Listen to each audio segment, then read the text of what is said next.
Sinimulan ko to, walang naniniwala sa paligid ko. Ano? Limlim na umaga sa inyong lahat mga kasikap. Dito tayo sa EDSA southbound. Ayan po yung Paramount EDSA Unified Grand Central at North EDSA Common Station ng MRT7 sa kaliwa. Ngayong umagang ito, araw po ng Miyerkules, ika-15 na po ng Oktubre taong 2025, alas 6:40 na po ng umaga, at nandito tayo ngayon sa West Avenue upang magbigay ulit ng panibagong update mga kababayan. So silipin lang natin to.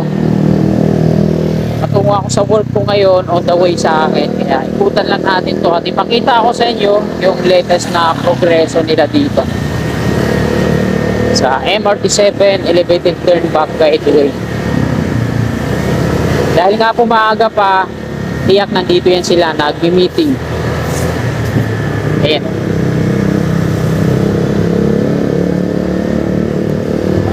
Ayan. Shout out sa mga workers po ng AICC. Ayan. Mabuhay po kayo.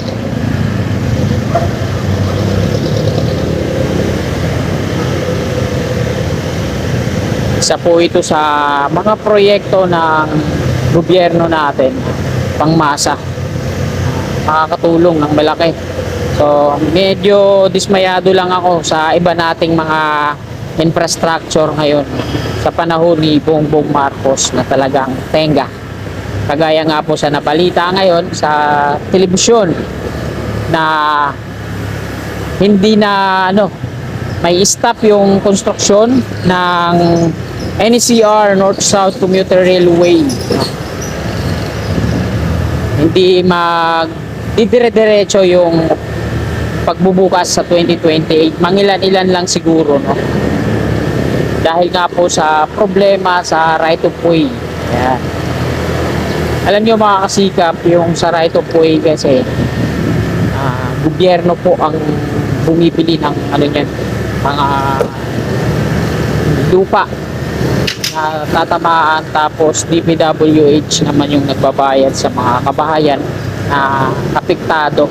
O dahil nga po sa problema ngayon ng gobyerno, wala nang pera ang gobyerno, puro ninanakaw ng gobyerno, kaya ayun yung nagiging problema, wala nang mga pambayad sa right of way.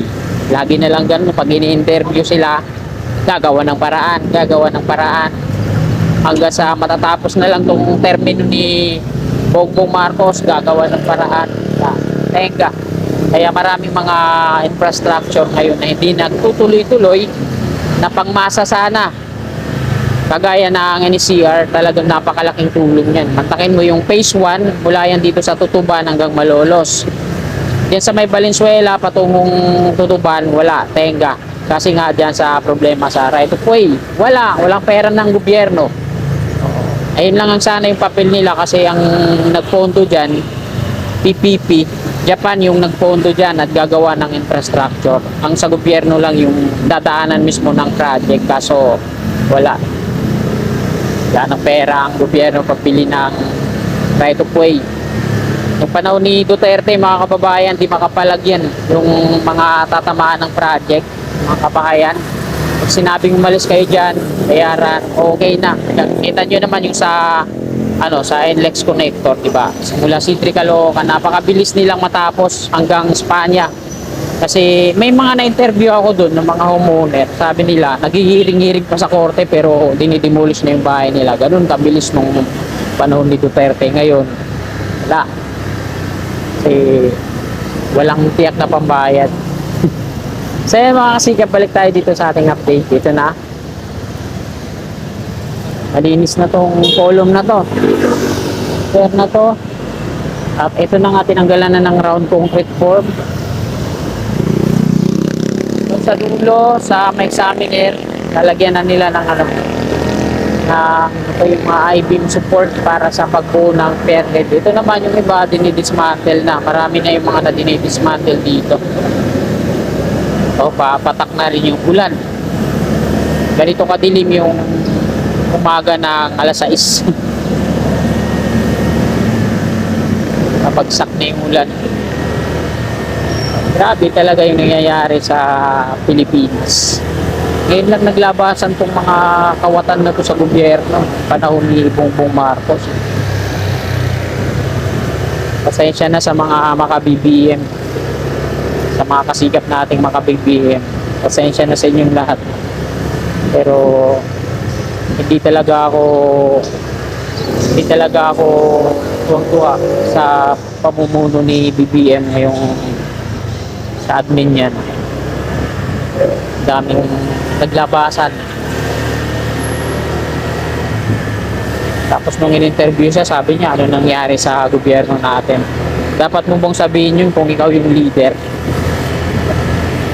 Ano yun? Tulog siya? Hindi niya alam yung nangyayari sa paligid niya. Eh, siya yung leader eh. Siya yung nasa kapangyarihan. Tapos sasabihin mo, ano na yung nangyayari sa gobyerno natin, di ba? Kaya nga naniniwala ako sa sinabi ni former president dati na si BBM ay napaka-weak na leader. Pagpasensya nyo na ako makasikap sa mga maka-BBM dito sa channel natin. Pero ganun talaga yung pananaw ko sa buhay. Naiinis lang ako, medyo ano lang ako, naiinis lang ako sa admin na to kasi dito sa nangyari sa infrastructure, mga kababayan. Daming mga nakatenga, problema sa right of way, hindi masolusyonan, tapos pag ini-interview yung DPWH, gagawa ng paraan, tapos wala namang paraan na ginagawa. Yung Skyway Section 2A, yan, mula Tomas Claudio to Santa Mesa. So ayan din yung problema, napakatagal na panahon na. Right of way issue din.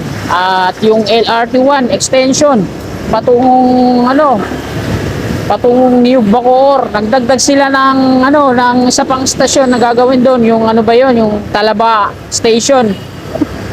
Dagdag pa. Pero yung right of way issue naman dito pa lang kay Bilyar, yung dadaanan sana ng ng LRT1 sa C5 na hindi na sana magre-realignment. Tinayuan naman ng flyover. Agboy, ginagawa ng mga gobyerno natin. Kaya ngayon, nakapending yung LRT1 extension patungo ng sa Bacoor. Niyog yung dulo dati, pero ngayon may Talaba daw na dinadagdag. Ayan, talagang hindi ko may tampo talaga ako sa natin, sa pamumuno ngayon ng gobyerno natin. So nandito na tayo mga kasikap sa dulo. Unified Grand Central, ayun yung turn-back guideway ng LRT1 sa dulo, sa may gilid ng landmark. Ito naman yung viaduct ng MRT3. At ito yung lagay ngayon ng EDSA, kulimlim, at mamaya ulan na yan. So hanggang dito na lang mga kasikap, magandang umaga po. God bless.